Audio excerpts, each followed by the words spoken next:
Often our place gets referred to Magic Valley, Brigadoon, a lot of stuff going on in a very small place. And then some people use the concept of a bubble. And that's probably the best metaphor for what we're going to be going through in the fall. Because first and foremost, we want to preserve the health and safety of our community and its members. And the more we can act to preserve the bubble in the actions we take, we've posted to the website, we've sent out by email our campus reopening plans. We'll look forward to answering questions that you have. It's definitely a work in progress. For example, right now, our league is in the process of deciding what do you do with fall athletics, and we expect a decision on that in the near future. So without further ado, we'll turn it back to Nadine and see what questions await us. Awesome, thank you very much, Mark. I would like to start, I'm not sure if Jody or Mike Kozlowski, or I think Jody's here. Is Mike here? Michael's doing something else right now. Okay, so I'd like to introduce Jody Bailey. Good morning, this is Jody Bailey. I'm a director of marketing.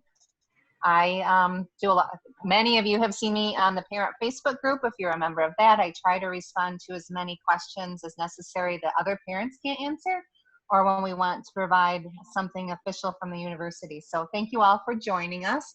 We will have links to the recorded versions of these out soon. Kim?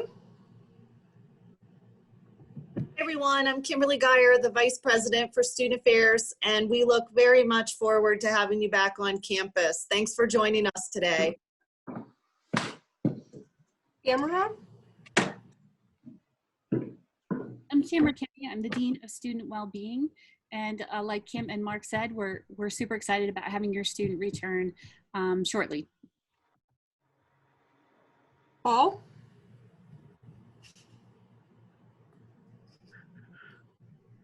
Paul is still on mute.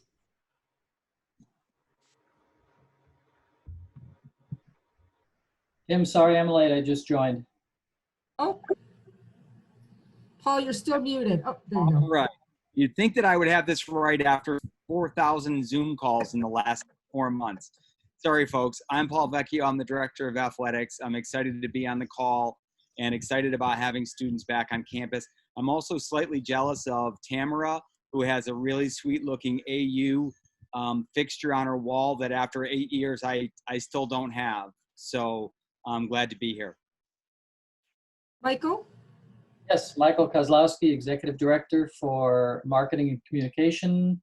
But I was also pressed into service to do to lead the teams to reopen Alfred this fall. Delray? Hi, I'm Delray Honeycutt, Director of the Wellness Center. Looking forward to hearing some of your questions and hopefully providing some satisfactory answers for you. Tricia? Hi, I'm Tricia DeBertalis. I'm the Associate Dean of Students at Alfred, and can't wait for our students to be back on campus.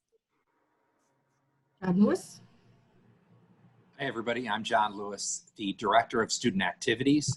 So I'm looking forward to working with all of your sons and daughters as we reimagine how student activities will look in this new world. So welcome to you today. Brian? Brian Saltzman. I am the Director for Student Diversity and Inclusion. Looking forward to seeing everyone and hopefully being able to answer any questions you might have. Alice? Hi everyone, I'm Alice Halloran.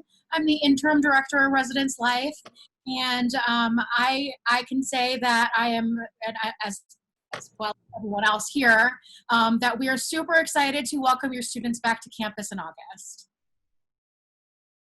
Ms. Shea? Hi everyone, I'm Dr. Liz Shea. I'm the Director for the Center of Academic Success. I'm excited to hear your questions and hopefully provide you with some good answers. And Steve Shank?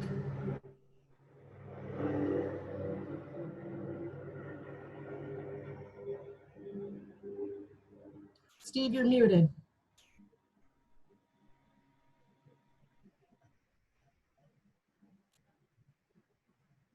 Well, we'll come back to Steve, okay? So we're going to go ahead now and we're going to open it up for some questions. Like I said, please raise your hand in the box and I will call on you. Our first hand is from an iPhone. I don't know a name. Hi, this is Andrea. I think it might be me. So first, thanks for having these sessions. I have two questions. One was referenced in the introduction, but the first one, students aren't allowed in dormitories other than their own. I wondered, is this an honor system or will there actually be someone checking as people enter? You can tell I'm old and went to college when they did, or when they did check. And then my second question, which was referenced in the introductions, you know, we know that these new rules are necessary, but given that sports are unknown, the weight room, there's no sitting together, no visiting the dorms, et cetera, what outside of the box things is Alfred doing to combat student loneliness, isolation, and things like that? Del Rey, do you want to try that one?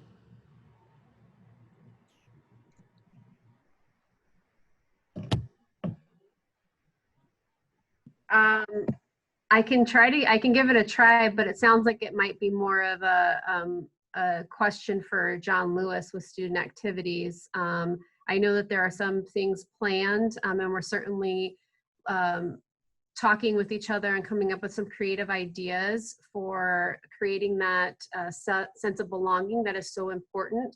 I think the interesting thing about this year, and maybe the silver lining, which I tend to kind of look at, is every year we encourage first years to stay on campus and really kind of find their group to associate with and engage on campus. And because of this year, we're asking for students not to leave. I think that that's really going to serve us with helping our students to find that sense of belonging that we encourage for them to start from the very beginning of entering into their first year. But I'll turn it over to John for some of the things that they have planned. Yes, and thanks, Del Rey. I was going to say, I'll definitely take the part B of that. And first, I want to say something that I've said in the last 2 years of working in this position, that I'm definitely not the one that says, oh, I think we should try to have a bingo night and hope students show up.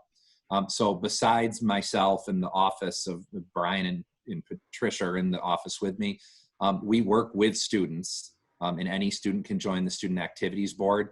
I've been reaching out to them recently too, whether it be phone, text, different things, to figure out how we are going to navigate as we come back to campus. Some ideas that have been thrown around already, even within some of the other directors in this room. A good example, Paul Vecchio, the director of athletics, said, I'd be thrilled to host a movie night on the scoreboard, the big video screen there. And therefore using the stadium and the turf to separate students in a way while still bringing them together could be a great option, and we can maybe get sleeping bags, tents, comfy stuff, and certainly a concession stand of free stuff. That's just one small example, but it's, as you asked in the question, it's definitely thinking outside the box. On my whole goal in 2 years is, how do we bring students together? How do we get 50 or 100 students in a room to watch a comedian? Now we don't want to get 100 students in a room. Get students to maybe watch a comedian together in a virtual room like this, or can a comedian do like a drive-in type thing when a lot of our students don't have cars? Are they sitting in the stadium, spread out, different things? Now, I'm long-winded, so I could go on and on. Again, that might be just one small example, and we can keep talking as we go through this next hour or so, but we're definitely working with the students, and we'll come up with those safe ways, and certainly masks or anything that we need to do with sanitizing stations at any event we have. We'll make sure we flip all of those stones along the way. And let me just add the ways that philanthropy is helping us in this regard, or is going to help us.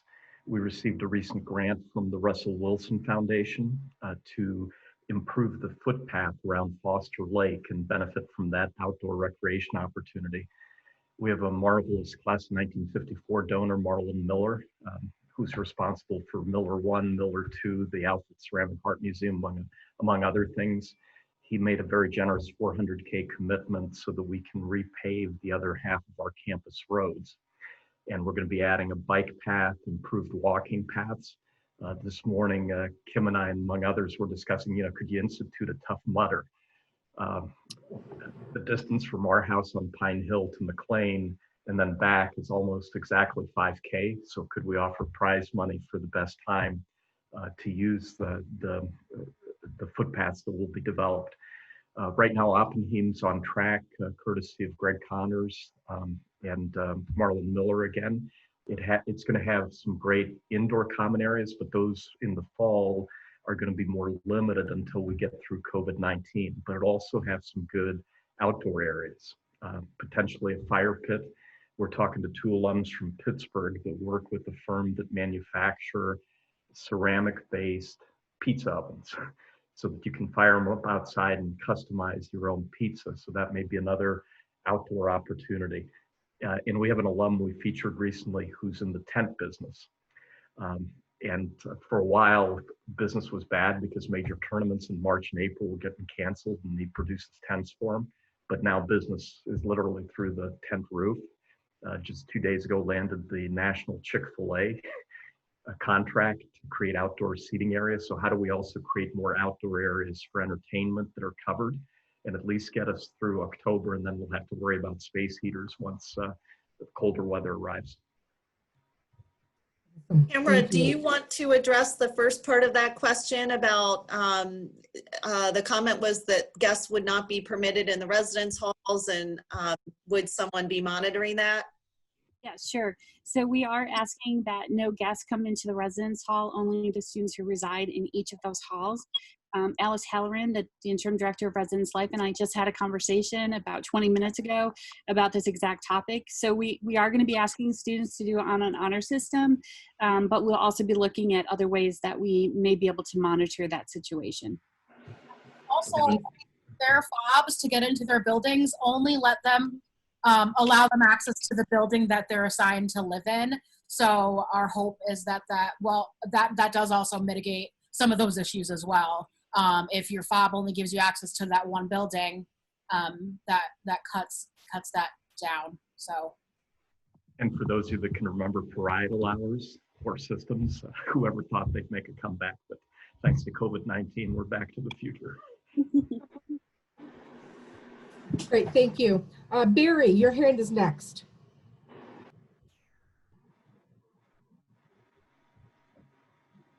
Yeah, I have a couple questions.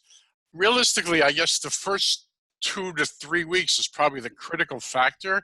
Is when all these people come from all these different locations, when they all get into the school, and then after the first 2 weeks, you guys are in a bubble pretty much. So as long as the staff is tested in and out, after that first couple of weeks, then you guys should pretty much be home free to a certain extent. But my concern is like the dining halls. How is all that going to work? How are you going to keep kids separate in the dining halls, especially in the beginning? That's really the critical period, is the first couple of weeks. Am I not correct on that? Kim, do you want to address that? Sure. I think our dining services director was unable to make this meeting, so I'll comment on the dining aspect. Most of the food will be grab and go.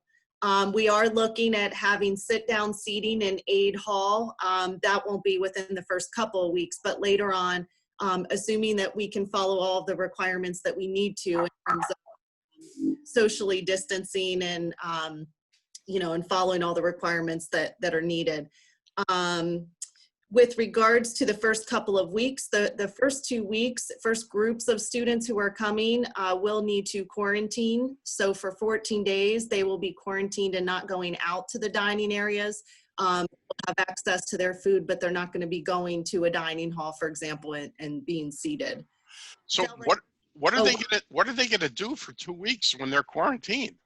Well, that gets back to the question of student activities that we were talking about earlier, right? So we're coming up with plans and ideas to keep them entertained and active, but, and let me add, they can be social with the students that they're quarantined with to a certain extent. So they don't have to sit in their room by themselves.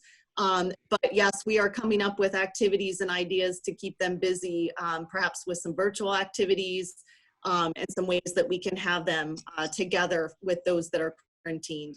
So I'm sorry, is it necessary? I plan to have my son to have a COVID test 5 days before he gets there. Are you asking everybody to do that? Michael, do you want to comment on that, or do you want me to answer? Oh, go ahead, and I'll add if I need to. Okay. Yeah, we are not requiring testing for all students. We are doing mandatory quarantine where necessary. But if a student does provide a test within the past 3 days, I believe it is, Michael. Correct. They can show that and not have to be quarantined. So, and they could possibly come later if that is required and we can accommodate. That's exactly my point. If I could get a test 3 days before, we could come later? I would actually recommend that you send an email to the Office of Residence Life so they can work out those details, because we have to look at housing and where students are placed and their roommate situation and all those details. But yes, in some cases, if they're able to provide their testing results to show that they've tested negative, they wouldn't have to come so early in quarantine. Oh, that would be great, because then that's an easy thing. I did some checking on testing. There's some walk-in facilities all around the state. So, okay, that's good to know. Thank you. I'll just add that as Dr. Geiger mentioned, I just want to make sure that there's a caveat in that for it depends, because we will have our medical professionals on scene and we'll be reviewing those tests, and it depends on where you had it and what type of test was done as well. Because if it's a test that has a high percentage for false negatives, then we would likely still request that there be a quarantine period. Again, just for safety, a lot can happen within 3 days, but it would depend. So we're asking if you can have it done within 3 days, but also please keep in mind that that can change depending on medical professional guidance, as well as what the numbers are looking like in various areas. And colleges and universities have made an appeal to the governor of New York. Can you bring in a test from another state if you're coming, let's say, from a high-risk state? There are currently, I think, 20 states outside of New York that are in the high-risk category. And so far, we haven't heard yet. So far, we still have to be planning on 14 days of quarantine if you're coming from a high-risk state. So very much like Del Ray said, please send an email and we will work with you on the specific logistics. And if your state's not high-risk, we would still encourage you to keep monitoring the metrics that New York State is using to determine if you're a high-risk area or low-risk area, to see how close you are, because that can change. We saw Delaware a couple of days ago get taken off the list, but then other states got added at the same time. Okay. Again, please, I encourage you, I see some questions going into the chat. If you'd please raise your hand in the participant box, that would be very helpful. I do see that Jane Aronson has her hand up, so I'll go ahead, Jane, you can unmute. Thank you very much, Nadine. I appreciate it. I have a couple of questions that are related to what we just discussed, which is about the testing. I'm a physician, pediatrician, infectious diseases specialist, and I'm a little bit, prepared here to say that having tests from outside entities is not a solution that I feel comfortable with, nor would I say anyone who does infectious diseases. And that's because of what the lovely lady said after the parent was speaking, which is the positive and negative predictive value of the test is so variable that it is extremely difficult, and that really the best way to handle all of this is actually quarantine, as has been stated, but also testing that's on site in Alfred. Why is it now I'm looking at least about probably 22 different plans from colleges. I'm a little tired of it, but I would say this, that there's a lot of creativity, which is one, and I'm appreciative of it. But I would say that there should be probably some testing on site that could, definitely limit some of this confusion. And also to know that, in fact, the disease has an interesting characteristic, and that is that many individuals don't test positive, like, right away after they've been exposed. It takes time for the test to become positive. So 3 days, I don't know, doesn't work for me, but on-site testing would work for me, and also serial tests for the students and, of course, for faculty. But that's my 2 cents I'm going to add here. The other comment I wanted to make was about the health care during the time the students are there. I'm very concerned about health care for the students and the faculty as everyone comes onto campus. There's a post on, the Washington Post has an article about the challenges for health care for students now at colleges in general. That's always been an issue. I did a fair amount of adolescent pediatrics for university settings, and so have some awareness of it. And this is going to be very challenging for anyone in the healthcare seat. So I'm wondering about who are the medical consultants, where are they going to be, what's the availability, and we're heading into an influenza season, which I'll finish up with here, in that there is really no way to distinguish influenza from corona in a way that is comfortable for most physicians and nurses at this point. In fact, my son Ben received a panel test for influenza A at the end of February. And frankly, that was the beginning of COVID, and you're in an area that's isolated. It could have been corona. We don't know.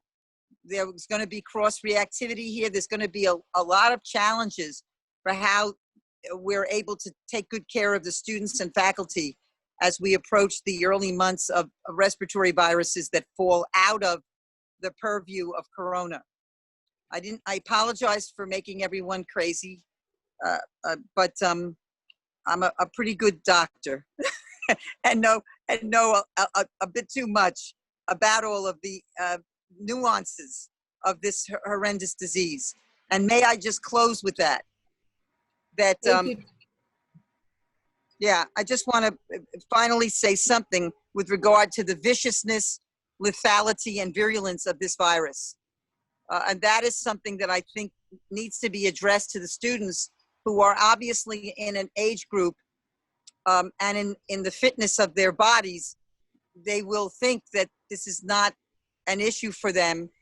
And it's really important that we educate everybody that this is a deadly disease. And even students who get the disease and appear to be asymptomatic have now been studied and found to have ground glass opacities in their lungs with not much symptomatology, but the ability to transmit the disease. Thank you, Jane. Thank you, Jane. We have a question from Elizabeth. Or should we tackle Jane's comments first? Certainly, go ahead. Absolutely, Mark. I agree on the on-site testing. You might have seen, Jane, the article last week in the New York Times, the antigen-based test, because there are trade-offs with PCR-based tests. Right now, the length of time to get a response has been growing due to how the virus is growing elsewhere in the country. Worries about reagent supplies as well. So we've been talking with Alfred and Houghton about acquiring the antigen-based test. It's not fail-safe. According to the company we're talking with in San Diego, it's a 10 to 15% false negative. And it's even less precise during the early stages when you're asymptomatic. But we're still going to explore if we can get, we thought we could get a machine last week. We found now, because of the New York Times article, the demand has just ballooned for this company. They do both flu and COVID-19 tests. Syracuse last week announced they've developed a saliva-based test and a pooled testing approach. They've developed it in conjunction with Upstate New York Medical Center. So we've also been pursuing them. Could we be part of that consortium?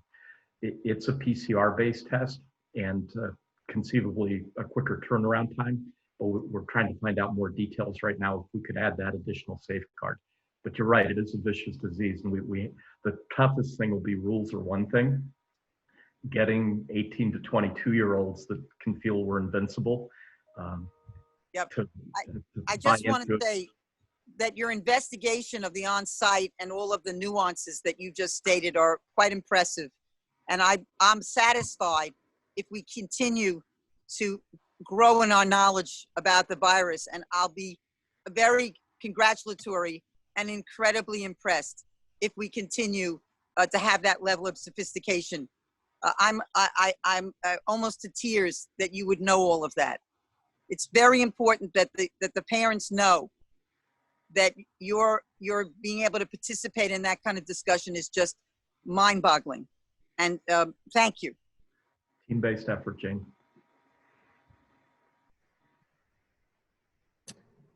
Elizabeth. Hi.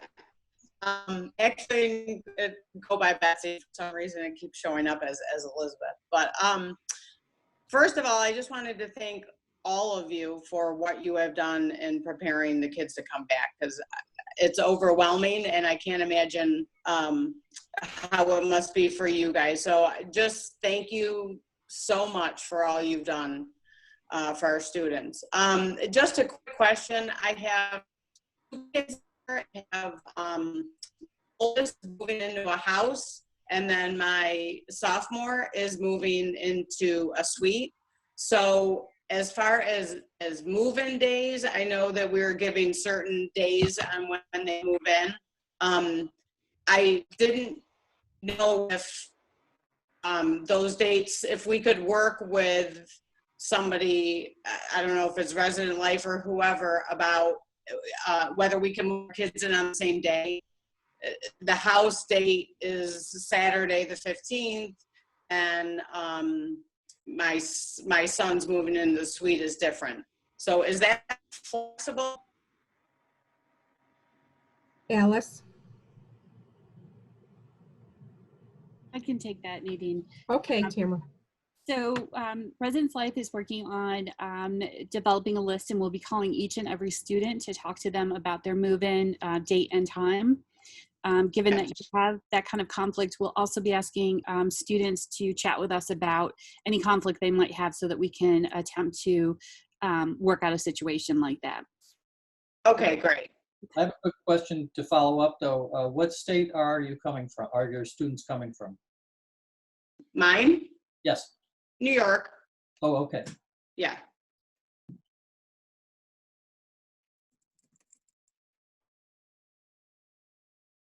Teresa.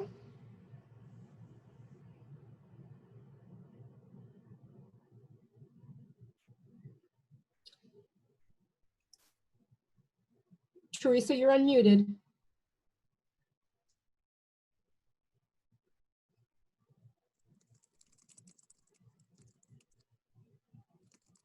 Teresa, we're unable to hear you, so I'm gonna skip over and go to Jasmine Garcia.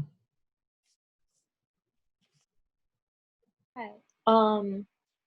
I guess just going back to the residence hall thing, I noticed on the website it had an announcement that said that once exams are over on November 25th, that will no longer be allowed like on campus.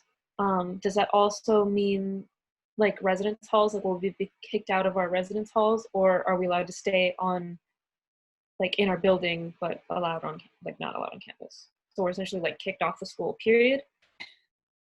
Jasmine, that's a great question. I'm going to reframe it so you don't think you're getting kicked out of school. We are asking everyone to move their belongings out of the residence hall at that Thanksgiving break so that we may deep clean the building. We're also in discussions with if students need to look into some type of storage or something like that, we are looking into that too. So when Residence Life gives you a call, probably in the next week or two, probably next week or the week after, please make sure you ask that question and we'll get you a specific answer to that. Okay. And something else to keep in mind, we have to stay nimble. So that's assuming that COVID-19 continues. We saw yesterday some good news about Moderna and the vaccine they're working on going into phase 3 trials.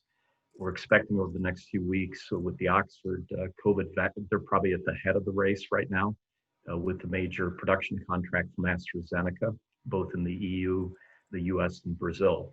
So if that's positive, our plans for the move out may change in Thanksgiving. And we heard a couple of days ago, we have the young alumna at Regeneron. They developed a cocktail that combats effectively Ebola, that they're making really good progress on therapeutic to deal with COVID-19. So through all this, we'll have to stay nimble.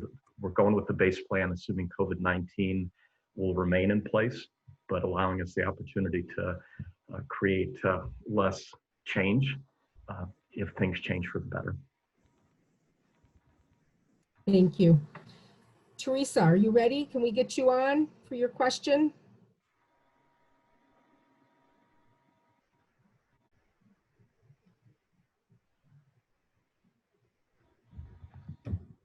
Teresa, go ahead and put your question in the chat and I will get it and we'll get it answered for you. Ronald Lance. Hi. Clearly not my husband, but that's the name that comes up on here. We have an out-of-state student. We expect to be arriving on campus on August 5th, and we're a first-year student too, so it's the first time we'll be at Alfred. So we're still kind of trying to figure out how the dining dollars and the meal halls and things like that will work. We're picking one of them, but I'm not quite sure what to expect during this quarantine period. Will that count against his swipes? Will he need to pay for those meals?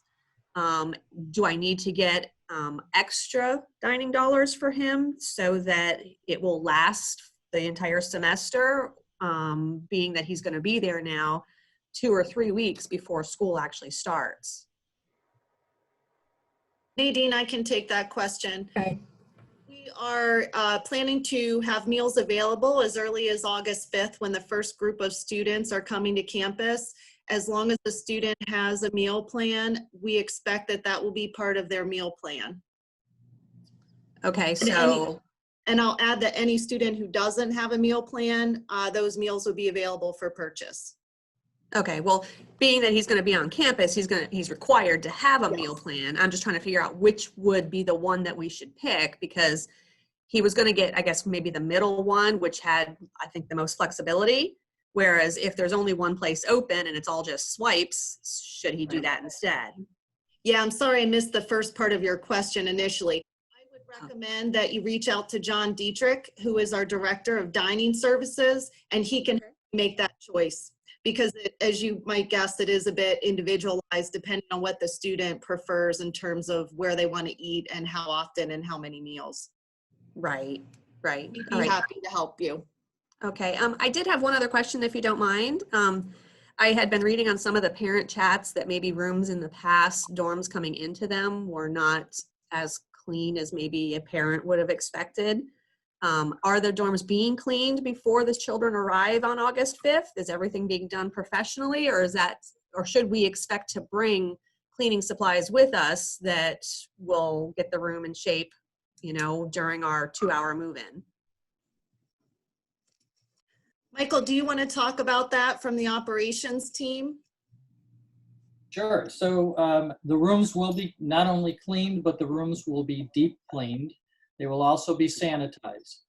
So when students arrive, you should not need to have any associated supplies with you. Hopefully you can leave the driving to us. Perfect. Perfect. Thank you. Welcome. You're welcome. Can we have Kenny Smith?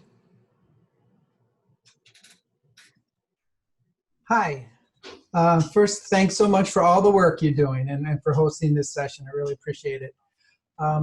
I have a student coming from the Chicago area, and this will be her first year on Alfred. And my question is, what are the plans to care for students who do become sick during the fall term?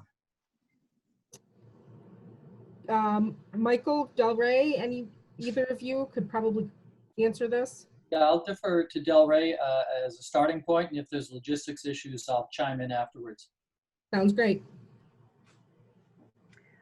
So just to let parents and the students on this Zoom call know, we serve every year about 87% of our student body within health services. So we see a significant number of students for various concerns, and we will continue to do that. The only difference this year is that students will need to call because they'll be screened prior to coming for symptoms. So there won't be any drop-ins, and it may be that because of same-day appointments and things of that nature that we used to be able to accommodate, we might not be able to accommodate anymore.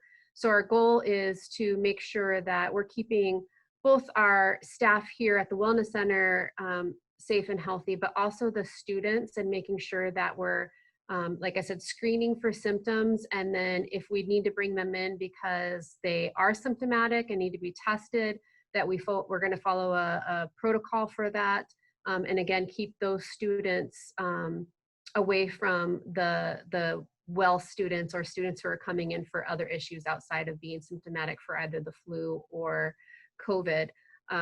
As Jane had mentioned, there is a significant overlap with symptoms on flu and COVID.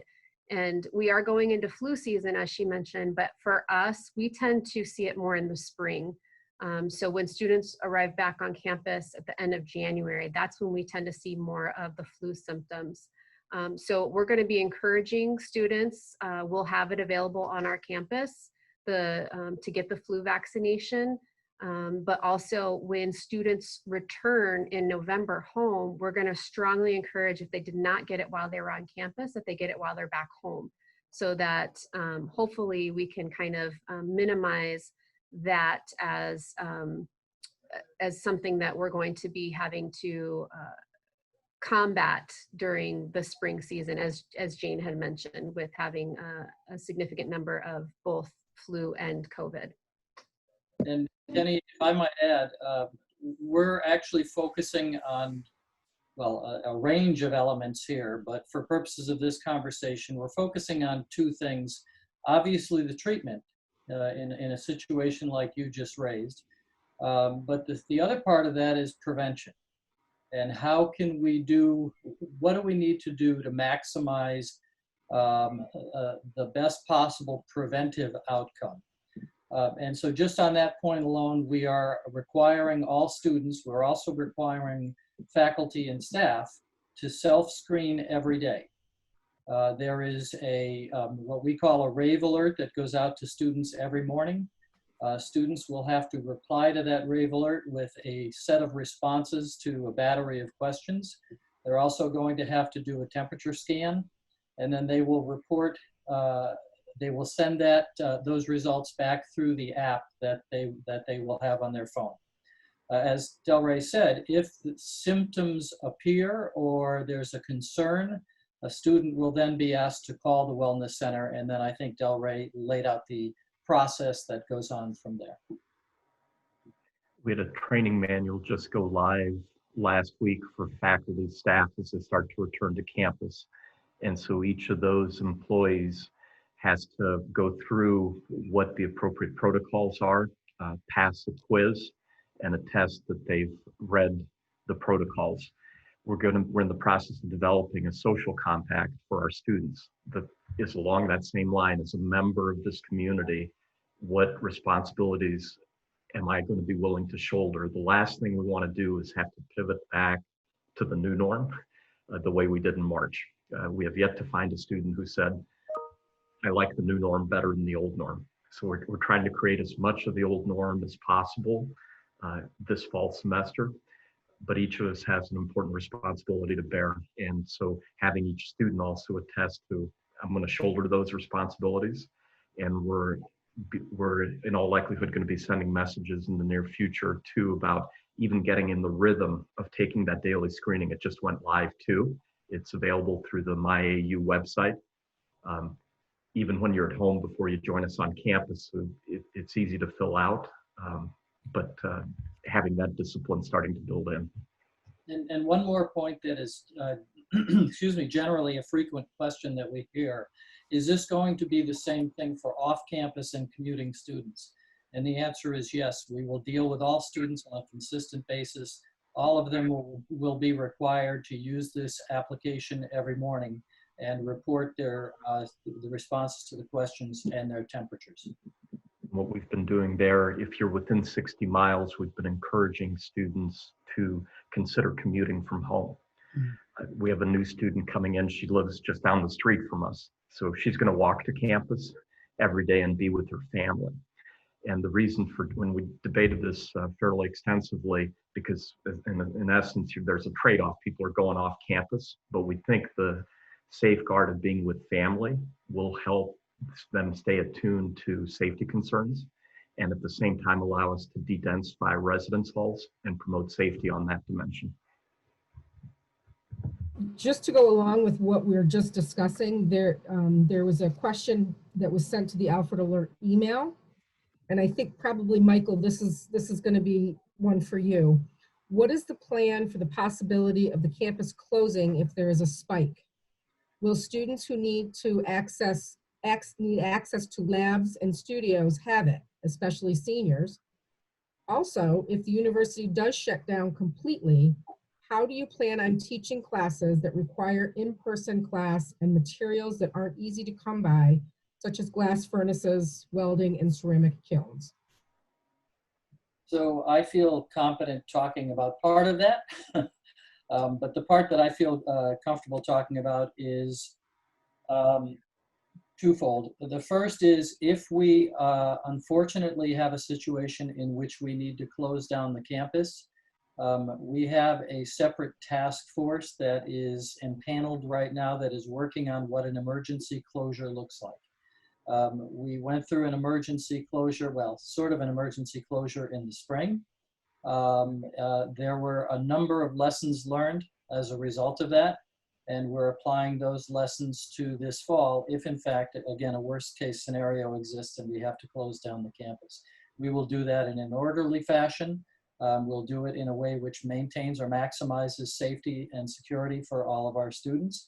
But there will be a specific plan that applies to that. The second thing I will say, which relates to a potential lead up to that, is we are developing metrics right now for what our response will be to various situations.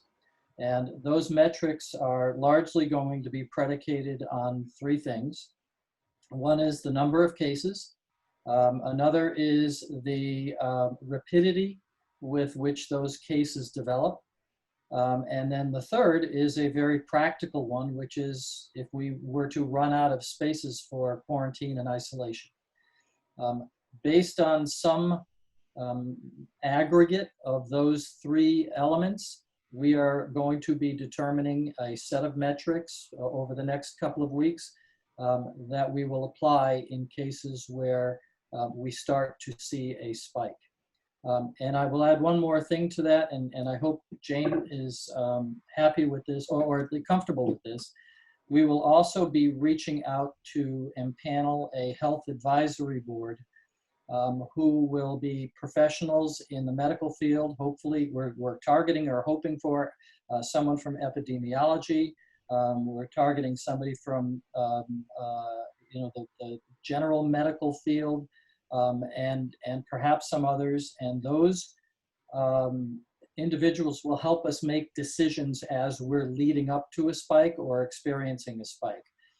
They'll also help us to understand whether mutations are occurring and how we deal with the mutations that we're seeing. And obviously, they're going to be much closer to that information, either in terms of experience or in terms of literature, that we think will be extremely helpful to us in making the critical decisions that we have to make once we start seeing cases develop. The governor just issued guidelines too for K through 12 and reopening. And basically, if you're below 5% on a 7-day moving average of positive testing rate, the school system can open. If you get to 9%, then you have to shut down. So those type of metrics, we're also in all likelihood going to incorporate too.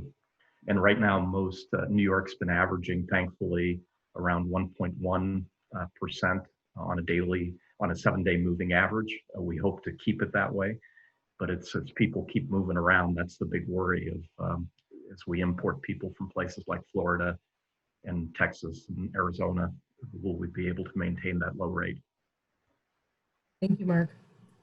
I would like to just make a comment. We are getting a little full in the chat, and it's making it a little bit difficult to catch up with everyone. If you would please raise your hand in the participant box, I promise you that I will call on you so that we can get all these questions answered. We have a hand raised from Carletta. Hi, everybody. How are you? Good. I am just outside of New Orleans, Louisiana. So we've been in your situation.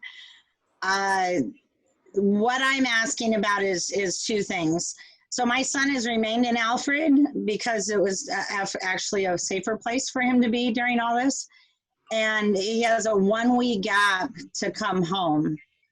And I want to make sure that I verify clearly, because he's going to, you know, I'm safe and he's safe, and we're going to keep that any exposure to a minimum. He lives off campus, and what is the date that he has to return to his apartment to what I'm assuming the quarantine requirements in New York if he were to travel home? Because this is going to be a hard decision on our part. And so that's my first question. And then the other question would be related to that. I heard some people talking about if he could provide a test if he returns to Alfred and quarantines for part of the time and then tests and comes back negative, would he be allowed out of that to begin activities?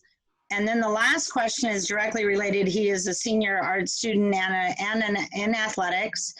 And we had, there's a thing posted that he's a swimmer. So that is a fall/winter activity. And if they leave at Thanksgiving, they cannot return till after the Christmas holiday. But how are they accommodating the athletes, or what are they going to do if they have to be in Alfred for Thanksgiving and Christmas? And how is even visitors going to be addressed during that time? So I think that's okay. I think we'll start with either Michael or Del Rey.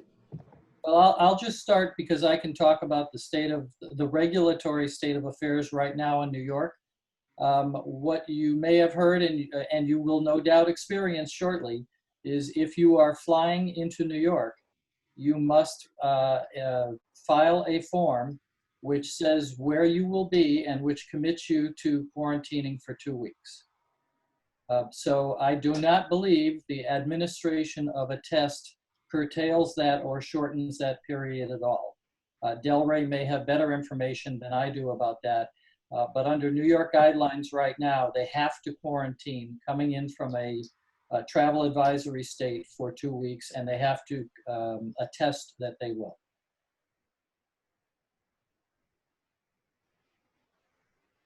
States, if he were to go and meet us, maybe in a state that is not qualified under those things, and he returns, would he still quarantine? So if he were, for example, to meet you in Pennsylvania, okay, hypothetically, and he were to return here, well, let's make it a little farther away, because let's say he has to fly back. So if he flies back from a state that is not on the travel advisory list, then New York would not require him to file that form when he enters the state. Okay, and does that apply to, we're trying to get him some furniture for his apartment, basically. In a way, he needs some stuff from home. What about driving? Do they meet them at the border? You know, that I don't know, to be honest with you. I know that they are attempting to enforce entry from travel advisory states, but it's hard for me to understand that they could cover every road. Yeah. Saying that, I'm not advocating anything. Don't try it. No, but he is actually very, very consciously aware and very fearful of any of the, I guess some of us that are more at risk, including his professors and all that. So all of our little discussions are about what is the best thing for everybody as a whole. And he's definitely on board with making sure this is correct and right and for the safety of everybody involved. I think the best idea in that situation, and I know this is not a great solution, but it is to ship whatever you want here rather than drive it through or carry it through in a van or a vehicle or something like that. There's far fewer restrictions and preclusions for stuff coming in via UPS or other shippers like that. That, off the top of my head, would be the best solution, I think. That's something like Wayfair, maybe worth looking into. Okay. And the second part, go ahead, Mark. Yeah, with regard to winter athletics, the league's first looking at fall. In all likelihood, what happens in the fall will carry on in the winter. So it would mean starting swimming if we went that route to starting it in the spring semester and having a shortened season. But we'll know in the near future where we end up with those. But first it'll be addressing what we plan to do in the fall and then moving on to winter sports like hockey, like swimming, diving, like basketball. So we really have no, right now, if it were to stay the same and it's a winter sport, he would in fact stay on campus or in Alfred itself, because he lives off campus, for that holiday if they continue with it as a winter. It still could be a winter sport, but starting after the winter break. Oh, okay, I get it. And I wanted one last thing to finalize. I appreciate every member of the faculty and staff and the hard work y'all put in. You are amazing, and it's a tough thing to have to do, but thank you, thank you, thank you. You're welcome. Thank you for entrusting your son to us.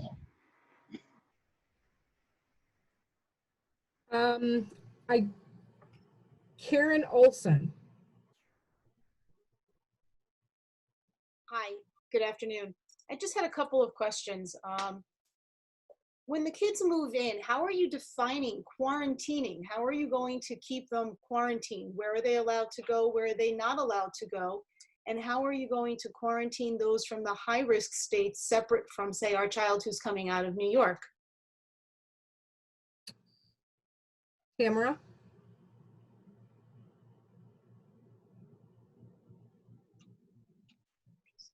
I was actually going to ask Delray to answer that question. I think she can provide the best guidance on that because it's a health-related question. Sure. Hi. Yeah, so one of the things with quarantine is it's not a perfect science. What we are doing with the staggered move-in is to help with the best of our ability with the safety and health of our students. So we're bringing in the students from those high-risk states first to do the quarantine. That is the purpose for the staggered move-in. As we continue to bring other students in, the idea is that the students who have been here and have quarantined are now through that period of, if they were to have had COVID, they would have shown symptoms by then, and we could isolate and treat them. So our goal again is to make sure that when we're quarantining, that we do so in a space where we're allowing students who are quarantined. The purpose of quarantine is to house people together who have been potentially exposed but are asymptomatic, right? And so making sure that when we have a hall, for example, they will be able to engage with each other in that hall during that 14-hour quarantine period, but they won't be able to engage with someone else in a different hall in order to limit any kind of passing of any virus, whether it be COVID or flu or anything that we know is contagious. So that right now, that's how we're looking at it. As we continue to move forward, for example, today, all students will receive a health survey from us. When we look at that health survey, it's going to be very COVID specific. So students need to complete that and then send it back to us by August 1st. Our medical professionals will be reviewing each one of those. We will flag them if anybody is high risk, and we will be contacting those students individually to talk about strategies and as well as educate them to keep them safe. If there is a need at that point, for example, to bring someone from New York City who is a high risk and keep them from moving into their specific room, then we'll be coordinating that with Residence Life so that, again, we can make sure that we're doing this to the best of our ability to keep all students safe during the move-in process. And Karen, one more point to that. There will be separate space allocated for those students who are in quarantine and those students who are being isolated. And the students who are being isolated are obviously those who have confirmed cases. So, or symptomatic. Or symptomatic, yeah. So the quarantine and isolation component, those groups won't mix. And then just again, when they're there, they've moved in, and you're sort of quarantining them. You're bringing them in different batches, and I understand why. But once they get on campus, are they allowed to go to Hornell or not allowed to go to Hornell? They will not be allowed to. When they're in quarantine, they will have to stay on campus in their specifically assigned floor or hall. If there is a need, if there's an essential need, we will coordinate. The great thing is that a lot of grocery stores and such now have online delivery. So one of the things that we are discussing among student affairs staff is if a student has an essential need, then they can place an order at Walmart or Wegmans, and we will facilitate a pickup and drop off. But they will not be allowed to leave. The purpose of quarantine is to stay where they are with the group that they are quarantined with. So, but they have to stay in their dorm or their assigned floor, but they're allowed to go. Are they allowed out on campus to get out and get their exercise, get their fresh air, which we all know is the key component to staying healthy? Yes, well, students, we're not going to force them only to stay in their residence hall. We certainly will be working on developing some programming. We'd encourage students to take care of their health. So if it's going out and taking a walk on campus, I think Delray would agree that that would be okay. But we are really trying to really restrict people to campus so we can get through that quarantine and make sure everyone is safe. Okay. CJ? Hi, I just had a quick little question. I kind of got answered in the chat. However, it's still a little vague. I was in a class that was canceled. I know a few other people have been. And we're having problems in trying to get into a new class between deans not answering and advisors not being there. And the problem is for a lot of us, it's causing some scheduling concerns. Is there like a system or something that can help us get into a new class? If you could shoot me an email, and let me know what the class is, we'll route it to the right person and close the loop. So thanks for bringing it to our attention. We've had a transition in Dean in one case, and then also some with childcare issues. It's been a challenging time for some of our folks this summer, but we will get that loop closed. Okay, And thank Mark, you. Mark, you can certainly forward those to us too in the Center for Advising. We can try to help. That'd be great. Thank you. Emma.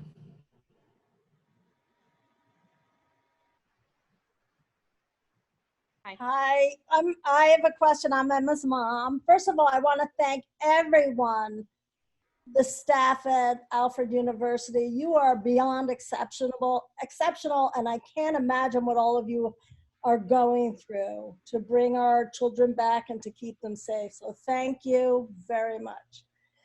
My question is in case the school decides that our students have to move out of their dorms in November, finals are that week, how is that going to be coordinated as far as the date? They're supposed to leave the 25th. Exams go to the 25th. My daughter has to, because we're from the hot state of Florida, she has to either put her things in storage or I have to drive all the way to Florida to get them. And it's just that whole logistics that I'm trying to plan for and figure out for her, for us. So that's a big thing. Hi, Emma. It's good to see you again. You're still rolling your eyes too often when your mother talks. I'm used to it. So I think there's a couple of options there. And you mentioned one, and I know I can talk about this because Mark and I just spoke about it this morning, and it may be a surprise for student affairs, but there are storage opportunities available around here, and We're already doing that.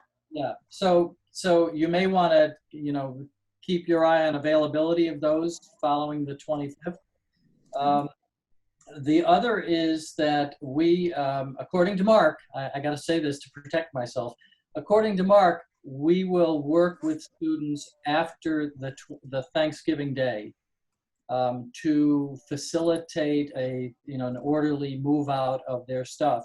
We realize closing down the campus on the day before Thanksgiving and requiring students to be out of campus on Thanksgiving is a pretty good feat. So I think the best thing to do, and I'm gonna revert back to what Nadine said before, best thing to do is when you get a phone call from Student Affairs talking about your arrival, etc., also talk to them about the special situation associated with your move out.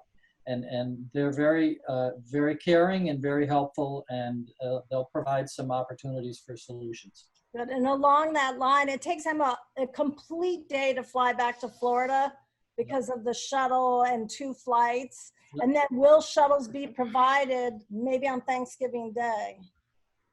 Because I mean, leaving on that Wednesday, it's usually not feasible if she has a class. So I think that goes to John Lewis.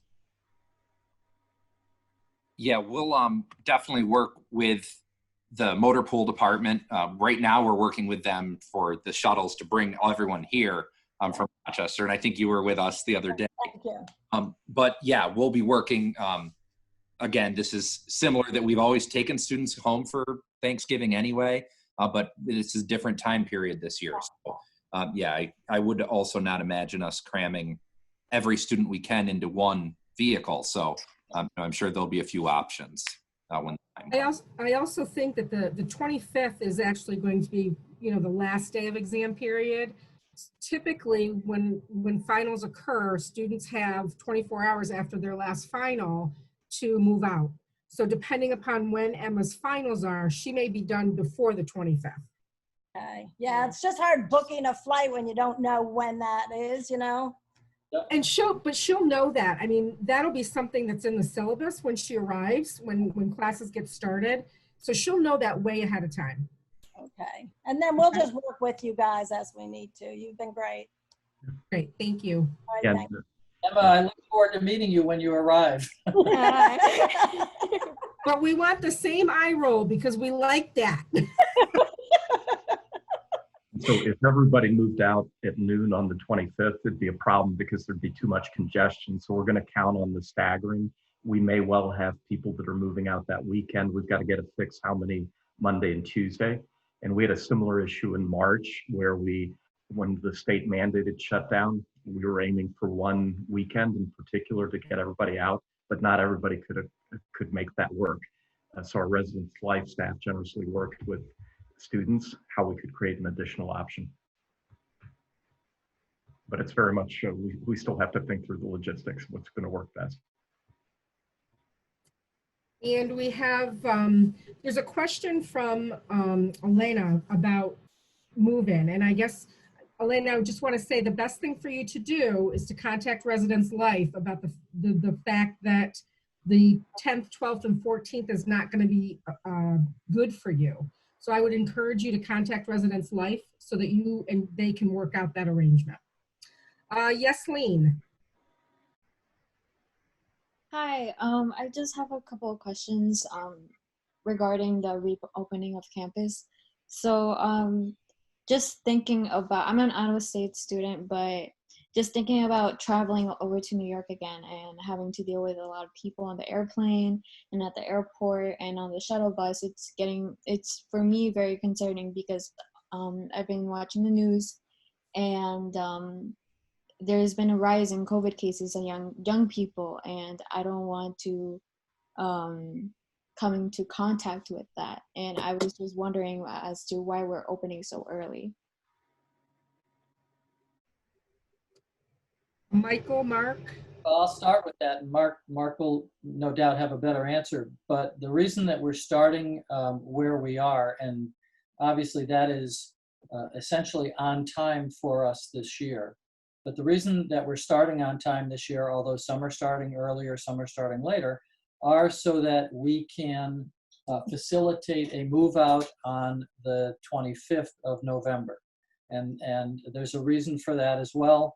We're trying to minimize as much as possible students leaving the state and coming back to the state during the semester, because every time that happens, you increase the risk or the likelihood of exposure to others who may be sick, and you increase then the likelihood of transmitting that on campus if you do in fact get exposed while you're out. So the rationale for the 24th of August was to allow for us to close on the 25th of November. As you may have noticed, we have canceled the 2-day mini break in October, again for the same reason, so as not to provide opportunities for students to be exposed to others, and then return to campus with that. So I think that's the best answer to your question. It allows us to decrease the level of risk by reducing the number of times students leave campus. Okay, I have another question about like how classes are going to be on campus. Is everything going to be in class, or are some going to be online? Some are going to be online and some are going to be hybrid. If I had to guesstimate it right now, 50% will be the traditional model, 25% roughly will be hybrid, 25% will be online. So we've been working with our deans. We have certain faculty that fall into at-risk groups. They're 65 years older, they have underlying conditions. So how do we create online options, both to protect their health, but we also need a series of online courses because we have quite a few international students that will not be able to join us on campus due to visa restrictions, due to travel restrictions. So, and we will have some domestic students, while we're encouraging people to return, that may say, look, for the fall, I want to participate online. The selection won't be as great as when you're on campus, but we want to get that portfolio going. And we've been plotting out, for example, we'll be using Howell Hall, the nightclub, Nevins Theater, not having large group events like the Bergeron series. So we can free up space that we can better socially distance and move where individual courses occur. In certain larger classes, and most of our classes, thankfully, are very small, but in certain larger classes, the hybrid model where a subset arrives on Tuesday for in-person, and then on Thursday, they're participating online, so we can promote social distancing. And Yaslin, I would also look at airlines because they have different policies. I heard earlier this morning that Southwest Airlines, for example, is still promoting through at least September, not filling any of their middle seats. Same with JetBlue. There are other airlines that have said we're packing every seat we can. So it's an added measure of safety that you may want to take into account. Okay, thank you. Yep. And we have Kelly. Hi, how are you, everyone? First of all, I too want to thank Alfred and everyone and everything that you're doing. It's unbelievable. Larger schools, friends of ours, they're all like shocked as to the plan that we have in place when other schools don't. So thank you kindly for all that you're doing as well. I kind of want to go back to the question about Thanksgiving. I think you answered most of it because my biggest concern was the kids worrying about how they're going to get all their crap home and, you know, worrying about finals and then being Thanksgiving. So I think you kind of answered that there'll be some flexibility literally after Thanksgiving. Am I understanding that correct? Still, we're being worked out. We've just started that discussion, and right now our efforts have been more focused on getting everybody on board, but I anticipate we'll have a solution like that. Completely understandable. And I want to go back to the question about quarantine. So we're from New Jersey. I don't mean to get personal specific, but I know he has to come back the 10th, the 12th, or the 14th. if we're not from what we call the poopy list states, does he have to quarantine when he goes back? Or is it because he's from New Jersey right now, at least, we're okay? You should be okay. By the way, that's 2 references to poopy and crap. We have to talk. Sorry. Sorry, I'm trying to be real here. And I had one more question. Oh my gosh, I'm so sorry. Probably to Mr. Vecchio. The athletic town hall that's tomorrow, is that password going to be publicized? Do we have to request that?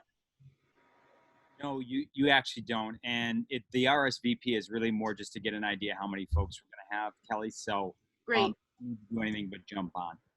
Okay, great. I know I have a bunch more questions, but I'm sure they'll get answered and I forgot. So thank you everyone so much. And it's amazing. My son can't wait to get out of my house. So thank you so much. Can't wait to have him back. Thanks, Paul. And Georgianne.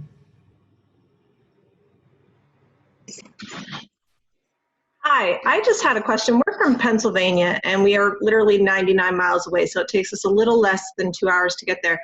Our daughter, it's her first year, she's going to be a freshman, and she's our first one going to college. It had said that we are only allowed 1 person to help the child move in, but it was also said in another meeting that there won't be football team, there won't be soccer team, anybody to help. I don't know that she and I can do that by ourselves if we only have like an hour or 2. If both parents would get tested before they come, would both parents be allowed, or if they pass those screening questions?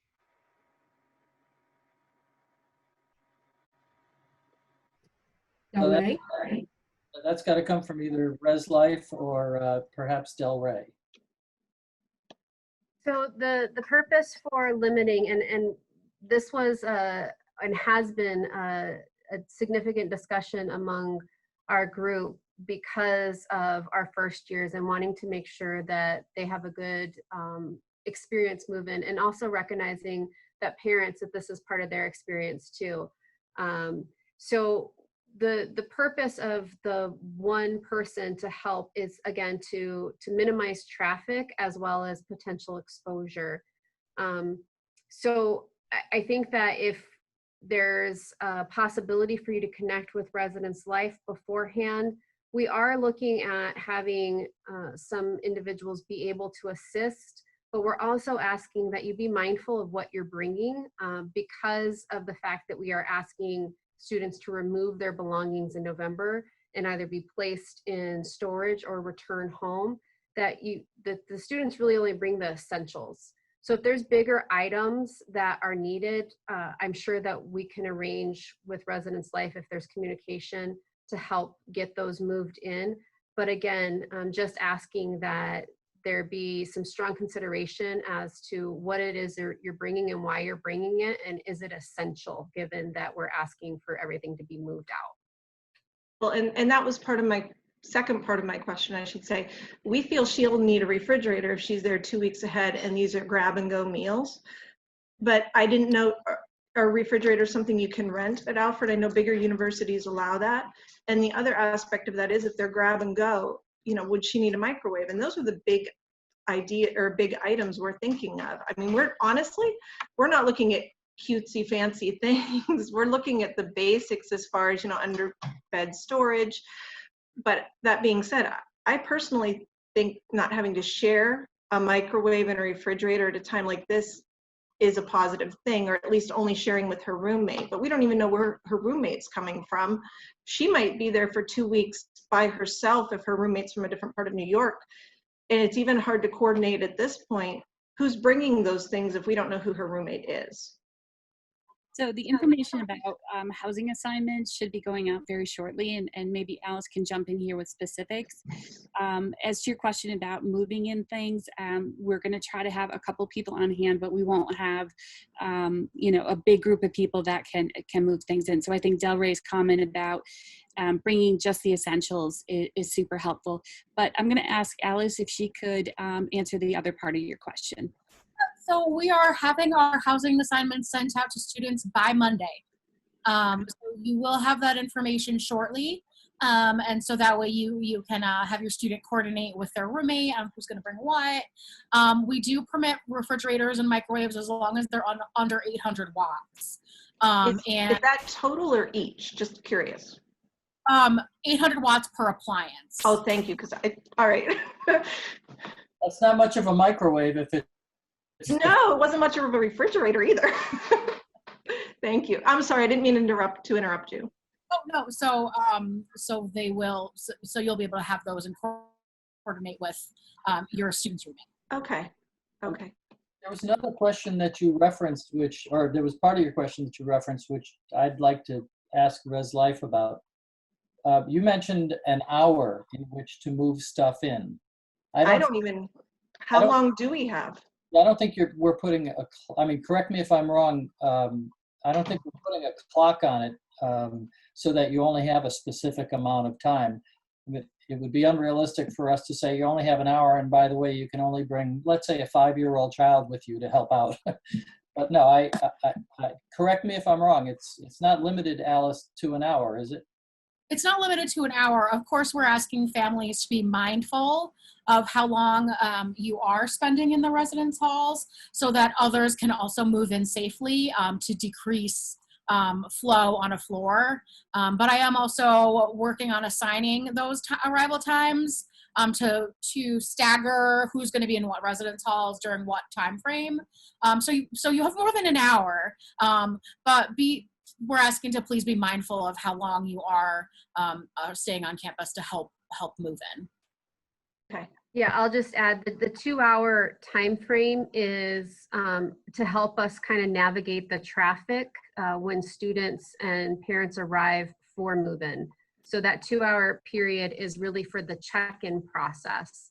But so, as Alice said, being mindful of how long it is taking for you and the student to move in, because the next set of students and parents will be coming in that next 2-hour time period. So we should probably also note that we will be asking everyone to wear a face covering or a mask so that we're following the safety protocols. So all the stuff that we're doing is with that in mind, being very proactive and keeping everyone safe. So we'll also be asking that of our students. So that should also assist with keeping things safe.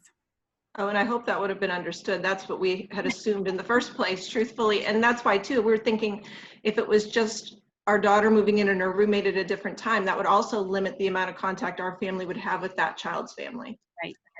Yes. But I appreciate your answers, and we can definitely contact Residence Life for a little bit more detail should we need to. Just remember, and to answer your other question, those who do accompany the student, they will be screened and temperature taken. Yes. Okay. Great, thank you. And Julie. Hi, how are you guys? So I'm an international student and I will be arriving to campus on the 5th. But my parents are coming all the way from Mexico to Alfred with me. And I was wondering, they will be staying with me. Well, they will be on a hotel in Hornell. And I was wondering if I could stay with them for a few days and then come back to campus and quarantine, or if I need to quarantine as soon as I arrive to campus. So I was just going to say, I'm going to plead ignorance on this because I have a list of states that I know are on the travel advisory, but to be honest with you, I'm not sure about the status of Mexico at this point. So I'm from Mexico City, actually. So, and I think we're on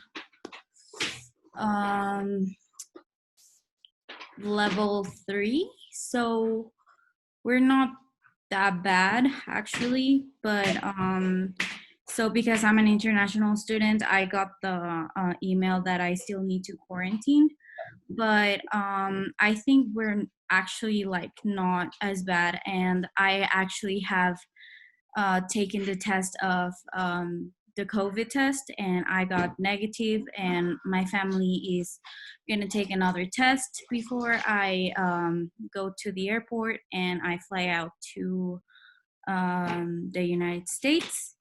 And I don't know, I was just wondering that, and I have another question, but I don't know if you guys want to answer that. Yeah, so the quarantine begins August 5th. And again, part of that is trying to eliminate any additional exposure. Specifically with somebody coming from an international space, the amount of potential exposure during your trip it increases. So we would want for you to arrive on campus and start your quarantine then, to limit your potential exposure, both from the travel from Mexico to the US and whichever airport you fly into, but also preventing, again, as we were talking about with other quarantine students, limiting the exposure as you're moving about. So if you're leaving campus and you are going to Hornell to be with your family, the potential for exposure continues to increase each time you leave. So we would ask that you start your quarantine on August 5th. Okay, and then I have another question about RA stuff. I'm currently gonna be an RA, and I haven't gotten like any emails or anything about it. So I was just wondering if we're gonna get any emails, or I'm gonna be an RA in the suites. So I was wondering if I could get like approximately a list of how many students I will be like the RA of, and like just an idea of what's gonna happen with that, because like I just feel like I just don't have any information about that. Hey, Julie. So it's Alice. Hi. Hi. So in Microsoft Teams, there was a message thrown to all the RA staff regarding details coming soon about training and what that's going to look like and arrival dates. Because we're still working on assigning students, you won't have that roster information until training begins on the 17th. And so you will receive more information then, but check out Teams. If you have any messages, feel free to message us some questions. Lacey is getting back to everybody, and there'll be more information coming. So you will receive an email soon. Okay, perfect. And then I have another question. I'm so sorry. Do you guys know anything about equestrian? If there's gonna be a season of equestrian, like if the sport is gonna happen? Steve has said anything to you guys? So I believe Steve is actually on the call. He may want to add to this. We're still working out the details as to whether or not there will be any sort of competition. And if not, what other riding possibilities there will be. Steve, are you on the call? He was on the call. Maybe he's not now. As soon as we know for sure, we'll be communicating to students. Are you planning to be on a team? Yeah, I'm planning to be on dressage and Western, okay, but I don't know. They haven't said anything to us, so that's why I was wondering.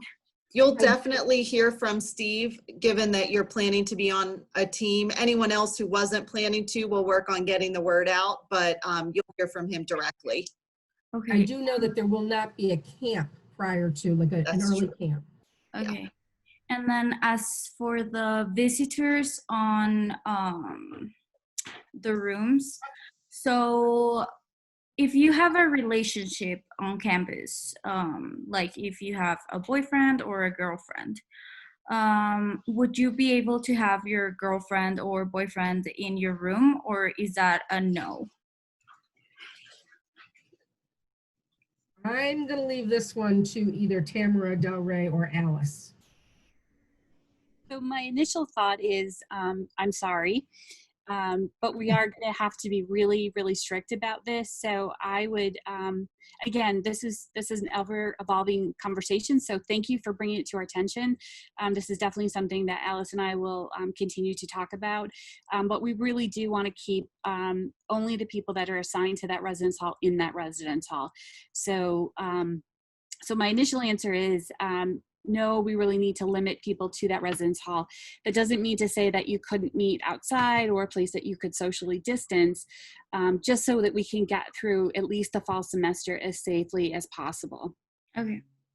Thank you. Thank you. That's I'll it. just add to that, from a contact tracing perspective, we really need students to do their best to maintain the social distance, wear their face coverings, and really just kind of practice these healthy habits that we're asking, because on our end, when we do have to engage in the contact tracing, it makes it more challenging for us to do that if students are having other individuals come into their space. It also leads to more students needing to quarantine than if that wasn't happening. We are actually at the 2:31 mark. I do have 3 individuals with their hands raised, so we'll go ahead and go through those. If you have any last minute questions, please raise your hand. We have Helena. I'm going to have to run to another meeting, but let me just say thank you to everybody. We look forward to welcoming everybody back, our students, this fall. We've got to stay healthy and safe, first and foremost, both physically and mentally. We all know about the first year 15. Our deans have been joking about the COVID-19 because of all the sitting and Zooming we're doing. How do we make sure we're not picking up the extra pounds? So outdoor exercise, and then underscoring the importance of mental well-being. And I don't know how all of you are dealing with the different roller coaster elements of this. Just finished reading the book by Eric Larson, The Splendid and the Vile, about the first year when Britain was under attack by Nazi Germany and basically was standing alone. And one of the crazy thoughts you have after finishing the book was, well, at least it's not as bad as that. So whatever helps to put things into perspective. And I had an episode last week where I was running around and a neighbor has a new puppy, and the puppy started taking off after me.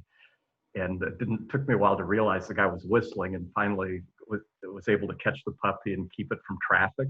And it was just so therapeutic to be in touch with animals. So sometimes it's the small things or the crazy things, but the fundamental point is the more we can all remember to stay healthy and well, that'll stand us in good stead. And then most of all, each of our responsibilities to protect the bubble. So we look forward to seeing you soon, and sorry I have to run now, but thank you for joining us today. Thanks, Mark. Helena Arroyo.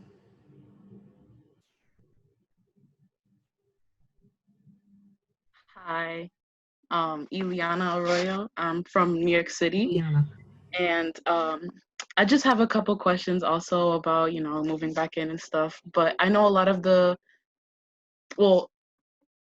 lot of my peers and I have been writing emails and not been receiving many emails back, because as returning students, a few of us still haven't received any information about where we'll be living and meal plans and things like that. And being that there's just, as a New York City resident, there's just such little time left, and it's kind of stressful not being able to have answers. And so I can address that for you.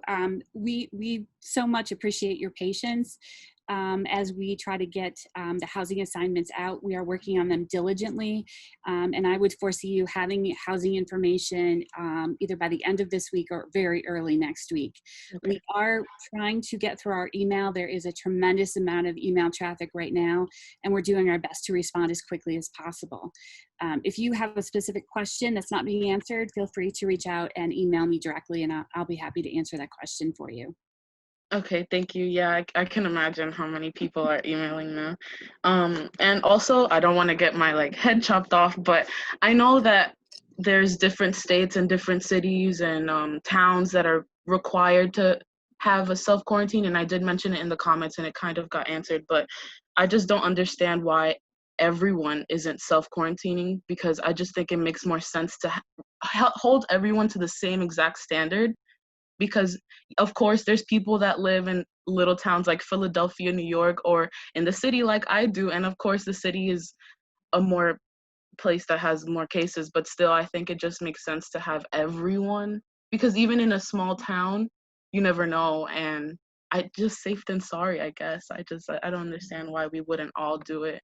And it's hard to move people in the same day that equals 14 days before classes start. But wouldn't that just mean we move in earlier and not just leave exactly 14 days, leave 16 or 17? Even though I know people miss their family or whatever leaving early, but. Yeah, that's a great comment. I can tell you that we have examined all possibilities of the safest way and the most efficient way to move people back to campus, as with keeping the eye on the ball of making sure that people are safe.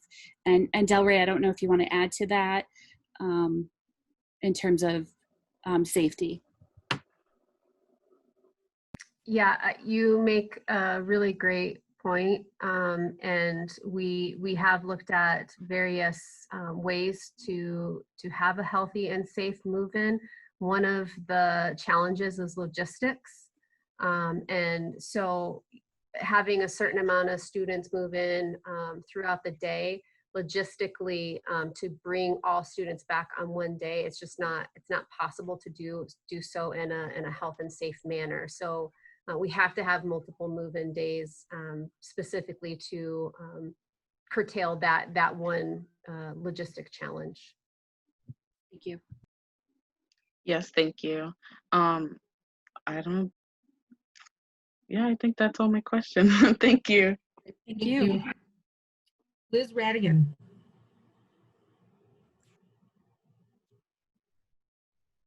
This is Hamam Joan.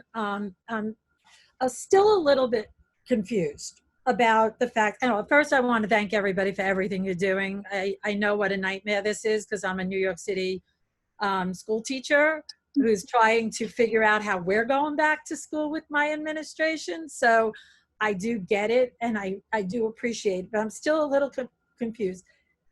Are you quarantining students from New York City?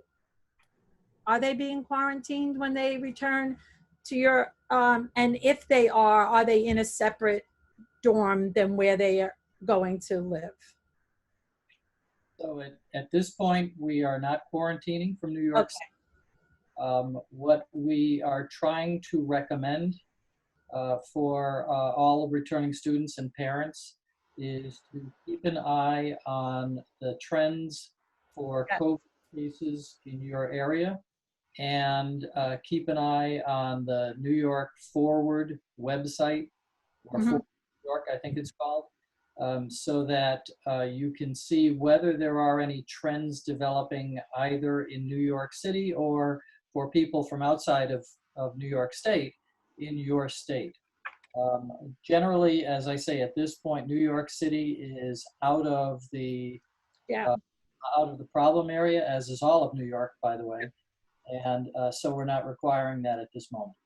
Okay, great. That was just like confusion with the window of her moving in on the 10th, whether she was going to be. So thank you for answering that, because we've been doing a great job down here in the city of trying to keep ourselves from spiking. So I appreciate that. And I think you've answered everything else. Don't go away yet, because Holly has something to here as well. Yeah, I was just going to add, this is really our attempt to be proactive as well, recognizing that this is a moving target. And as we get closer and closer to move-in, things continuously change every day. So in effort to be proactive rather than reactive, we're trying to bring all students back within that time frame. And again, just in case, because we don't know what it's going to look like come August 10th. So our hope is that we can have the majority of our students here, and if there is a need then to quarantine, we have that time frame built in to do that. Okay, and I guess my other problem is right now our COVID testing is of getting results is not very good. We're up to about 7 days for results, even though I know de Blasio said something else. I know that here in the Park Slope Juanes area, like the lines are around the block, and the City Med is really backed up in the results. I'm hoping that will get better, but that might present a problem if we do try to get the testing and get the results in a 3-day way. Yes, that is not a problem that New York City is facing alone. Testing in general, as more and more people decide to get tested, the labs are getting overwhelmed, and so turnaround results have been extended. It used to be 2 to 3 days. Now it's up to 5 days before you can hear, and now I'm hearing from you, it could be even up to 7 days before you get your results. So, and that's, again, that's not unique to New York City. It's similar down here as far as our testing capacity and what can be managed effectively with having a standard turnaround time for results of 2 to 3 days. So that's just in general, again, the labs and the amount of people who are getting tested is delaying the results. Thank you very much. And Dawn.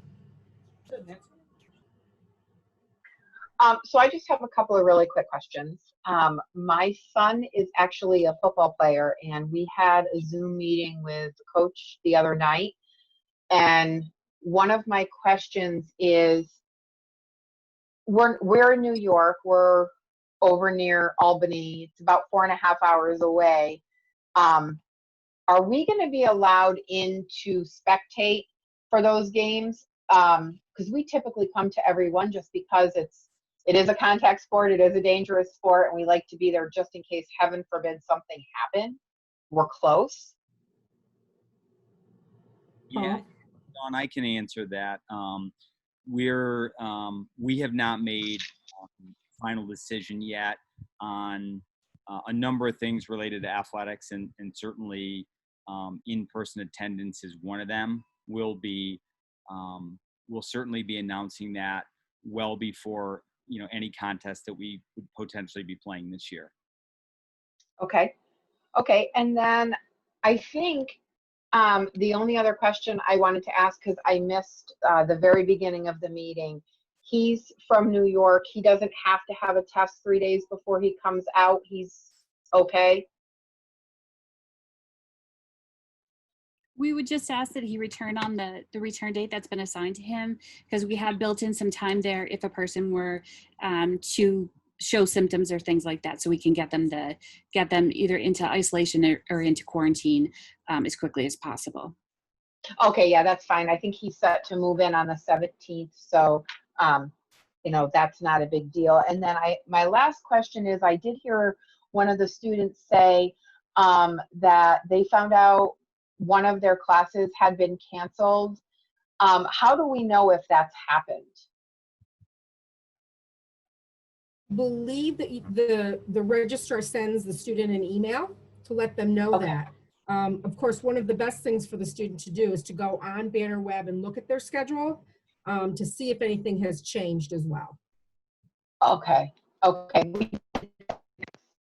it's okay. So, okay, thank you guys very much. You're welcome. Gianna Phillips. Hi. Thank you for having this. My question is, they're going to have to move everything out in November. My son's on the basketball team, and normally they come back earlier than everybody else for spring semester. So is he still going to have to move everything out then? Or are we still not sure what's going to happen in January at this point? I think and Paul, jump in here. I think from an athletic perspective, we're still not quite sure what's going to be happening but we are still going to be asking all students to remove all their belongings at the end of this semester, which is going to be right around Thanksgiving. Again, so we can do that deep cleaning. It'll also allow us to have some flexibility with room assignments. So the fall semester is very tight as we're looking at making sure people are in rooms safely. If they needed to switch a room, we're not going to be able to do that in the fall semester. So we're hoping it allows us some flexibility there too.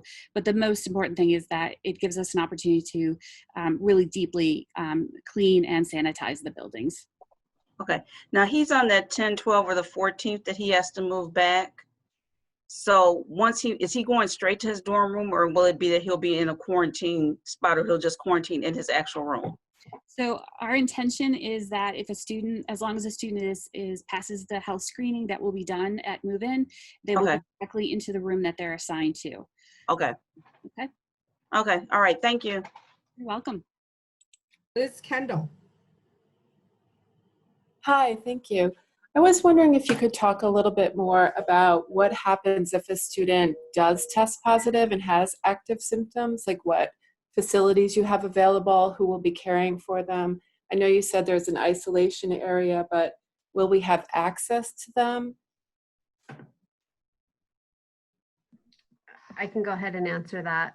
So we will enact the same protocol that we have for flu, which is to isolate the student. There is going to be resident halls, rooms that are set aside for isolation, also rooms that are set aside for quarantine, again, because those are two separate things. So if someone is presenting with symptoms, while we are waiting for the results of the test, they will be put in isolation.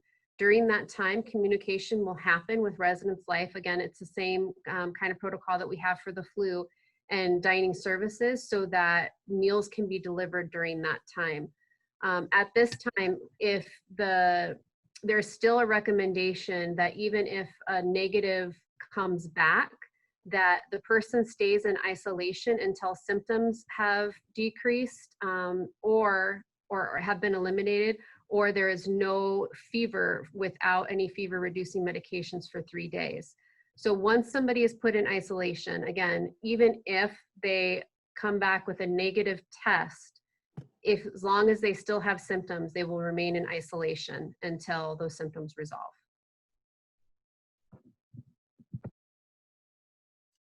And Kelly. Sorry. I'm sorry, I'm back again. Okay. Another question I had was, when the students return to school, and please, my son is a great kid, but he has no interest in listening to any of this. He might listen to coach, but he ain't gonna listen what mom tells him, and he's not gonna listen to, go on these video things. Are there going to be sessions when they check in to go over what the campus rules are, or when they get in, is an RA gonna give this information again? Because like I said, he's a great kid, but he just doesn't want to hear any more about it. I'll take that one, Kelly. Yes. Okay.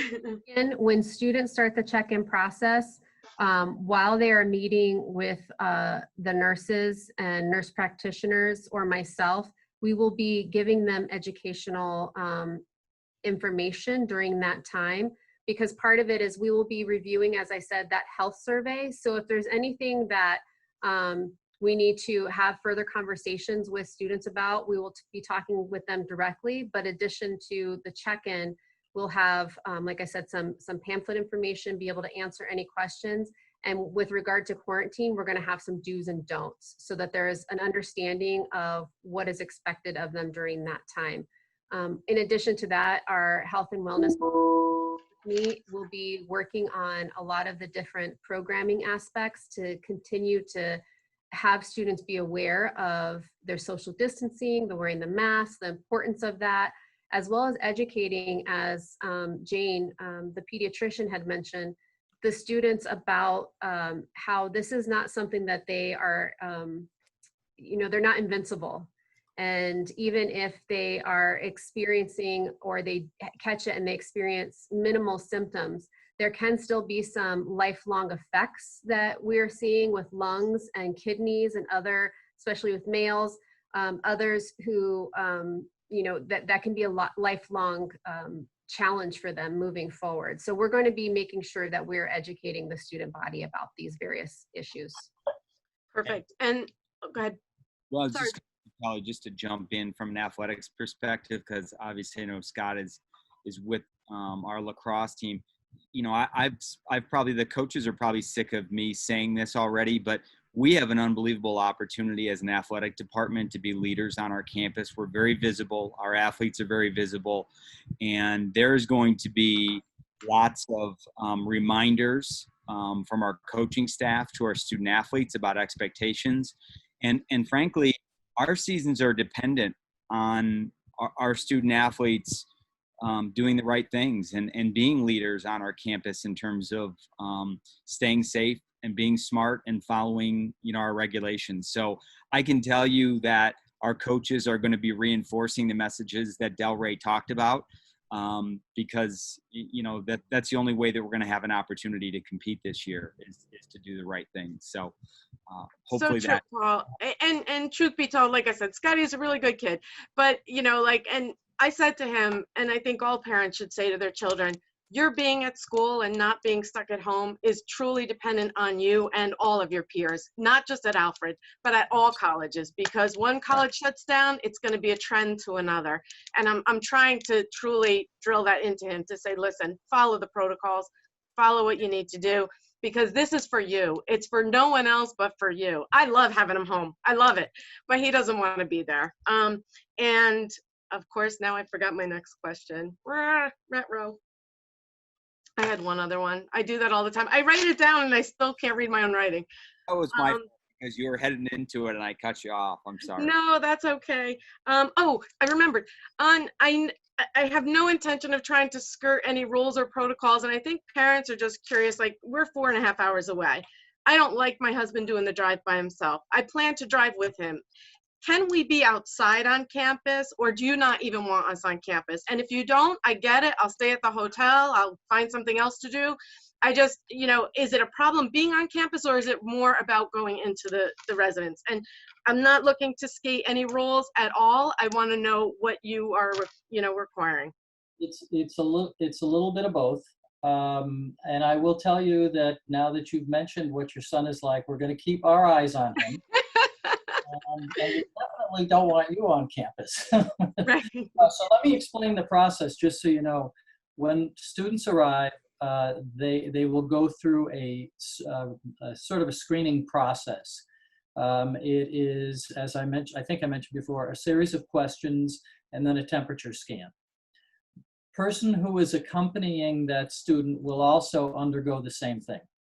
So those people who are not allowed to go on campus then cannot proceed beyond that point. So it's really restricted to one person, but as either Tamara or Nadine mentioned before, we're working on ways in which to provide some help for move-in if that becomes, if that's necessary or important. But no, definitely only one, and with your family, we may not even allow that. Thanks. Yeah, no, a bunch of us on the mom lacrosse moms chat, we were just wondering, can we be there physically unloading from the vehicle but not going in the building, or do you really just not want us on campus? And if that's the case, it's okay for now, but come spring when lacrosse is back, no, all bets are off. Screening, actually, we're talking now about doing the screening just outside of McLean Center. Okay.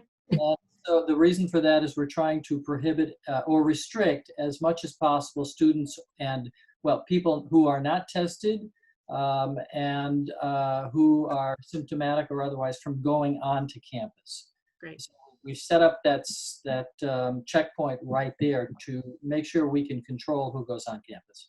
Great. Thank you again, all, and thank you for all your responses. Thanks, Kelly. We have one more question, and then I'm gonna close the meeting. We have Yeslin. Yeslin. Yeah, I just have one question. So I know that we have to be in quarantine for 14 days and at a specific residence hall. And after that, we go back to our permanent dorm rooms.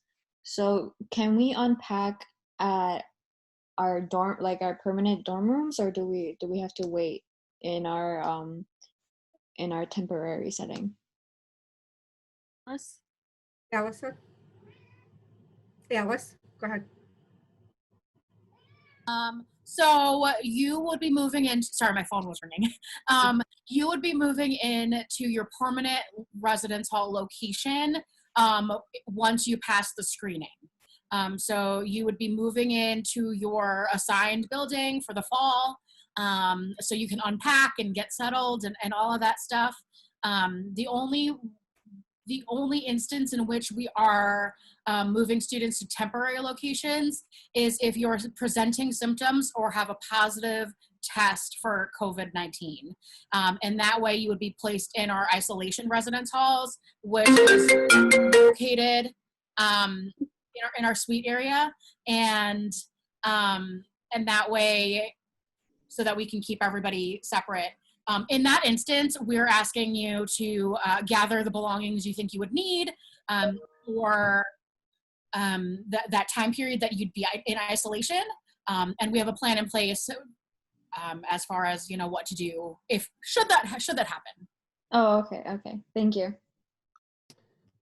I would like to thank everyone for your time and for your questions and your concerns. We are very much looking forward to seeing many faces on campus at some point. And thank you and have a wonderful evening.